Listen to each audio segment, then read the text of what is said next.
pardon me, I'm speaking like a layman here, but when we think about storage, we think about batteries, right? And if I'm not wrong, batteries, we're talking about, say... Sorry?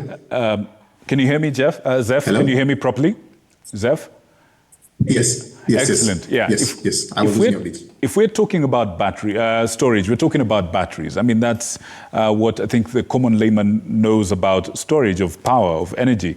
But if we're talking about batteries, we're talking about things like lithium ion. We're talking about things that actually cause a massive environmental impact in the extraction of, say, lithium, you know, in the various places, cadmium and all these other things that make batteries, which actually leads to yet another criticism of renewable energy, that, you know, the environmental impact that comes from getting there. What do you say about that?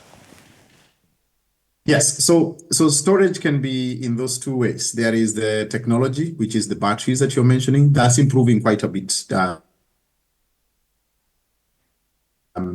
Because we are used to having the kind of lead, for example, lead-ion batteries, which would just be 5-6 years and it's gone.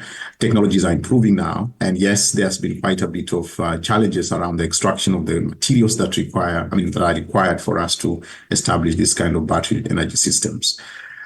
So that the only thing we can do would be to make sure that the kind of environmental and social safeguards that we are putting in place in that value chain are taken care of. One of the important things is for us to avoid this business of mine it in Africa, send it to some other country, and then import the battery over here. That already increases how much material intensity is needed for that battery to be produced.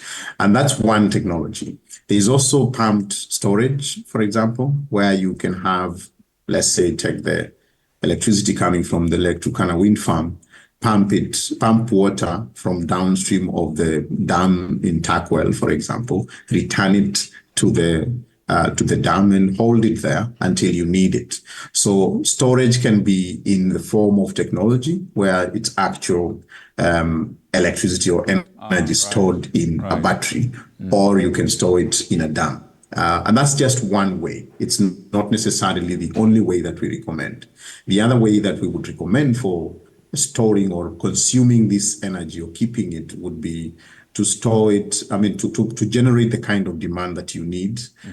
So for example, you can have tariffs that say it will be cheaper for you to use electricity, let's say from midnight to 5 a.m.